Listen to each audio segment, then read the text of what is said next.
Story তোমাদের কেন মনে থাকে না জানো? কারণ তোমরা স্টোরি বা প্যারাগ্রাফ অন্ধভাবে চোখ মুজে মুখস্থ করো। এই কারণেই তোমরা পরীক্ষায় মনে রাখতে পারো না। প্রত্যেকটা স্টোরি বা প্যারাগ্রাফ তোমাদেরকে ভালোভাবে বুঝে মুখস্থ করা উচিত, তাহলেই তোমরা পরীক্ষায় লিখতে পারবে। আজকে তোমাদেরকে আমি the farmer and his lazy sons এই স্টোরিটি সুন্দর করে বাংলা অর্থসহ বুঝিয়ে দেব।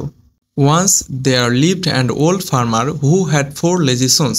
এক সময় এক বৃদ্ধ কৃষক ছিলেন যার 4জন অলস ছেলে ছিল।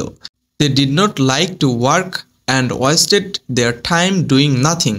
তারা কাজ করতে ভালোবাসতো না এবং অলসভাবে তাদের সময় নষ্ট করত। এখানে wasted মানে সময় নষ্ট করা। The farmer became very worried about their future. কৃষক তাদের ভবিষ্যৎ নিয়ে খুবই চিন্তিত হয়ে পড়েন। এখানে ওয়ারিড মানে চিন্তিত হয়ে পড়া। Before his death he called them and said that there was a hidden treasure in their field. মৃত্যুর আগে তিনি ছেলেদের ডেকে বলেন তাদের জমিতে একটি লুকানো ধন আছে। হিডেন ট্রেজার মানে হিডেন মানে লুকানো, ট্রেজার মানে ধন বা সম্পদ। After he died the sons started digging the field in search of treasure. After he died তার মৃত্যুর পরে দ্য সন্স ছেলেরা স্টার্টেড শুরু করেছিল ডিগিং মানে এখানে খনন করা, দ্য ফিল্ড তাদের জমি, in search of the treasure সেই ধন খোঁজার জন্য। দে ওয়ার্কড ভেরি হার্ড তারা খুবই কঠোর পরিশ্রম করেছিল, and dug every part of the land এবং খনন করেছিল, ডাগ মানে খনন করা, every part of the land জমির প্রত্যেকটা অংশ।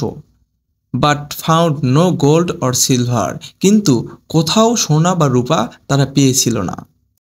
Letter they sowed seeds in the ploughed land and after some time they got a good harvest. পরে তারা সেই চাষকৃত জমিতে বীজ বপন করলো এবং কিছুদিন পর ভালো ফসল পেল। এখানে শোড মানে বপন করা, প্লগড মানে চাষকৃত জমি, অ্যান্ড এখানে হারভেস্ট মানে হলো ফসল। Then they understood what their father meant তখন তারা বুঝতে পারল তাদের বাবা আসলে কি বোঝাতে চেয়েছিলেন। The real treasure was not gold but the result of hard work the crops. আসল ধন সোনা ছিল না, বরং কঠোর পরিশ্রমের ফল সেই ফসল ছিল। From that day on they became hard working and lived a happy life. সেই দিন থেকে তারা পরিশ্রমী হয়ে উঠল এবং সুখে জীবন কাটাতে লাগলো। The story teaches us a valuable lesson. এই গল্পটি আমাদের একটি মূল্যবান শিক্ষা দেয়। There is no shortcut to success. সাফল্যের কোনো শর্টকাট নেই। Laziness leads to failure. অলসতা ব্যর্থতার দিকে নিয়ে যায়।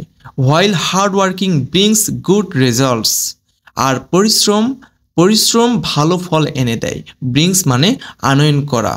The farmer wisely guided his sons through this message and they learned the true value of labor. কৃষক বুদ্ধিমত্তার সাথে এই বার্তার মাধ্যমে ছেলেদের সঠিক পথ দেখিয়েছিলেন এবং তারা কঠোর পরিশ্রমের প্রকৃত মূল্য শিখেছিল।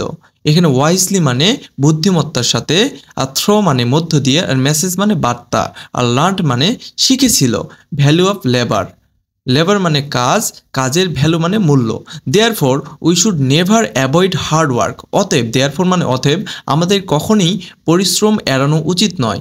As it is the K to success and prosperity, কারণ এটিই হলো সাফল্য এবং সমৃদ্ধির চাবিকাঠি। এটার মোরাল হলো hard work is the real treasure. নৈতিক শিক্ষা বা পরিশ্রমী প্রকৃত ধন। এইরকম করে ধারাবাহিকভাবে তোমরা যে কোনো স্টোরি বা প্যারাগ্রাফের ভিডিও পেতে অবশ্যই চ্যানেলটি সাবস্ক্রাইব করো এবং ভিডিওতে একটি লাইক দাও, এবং তোমাদের যদি একটু উপকার এসে থাকে তাহলে কমেন্টসে জানাও। ধন্যবাদ।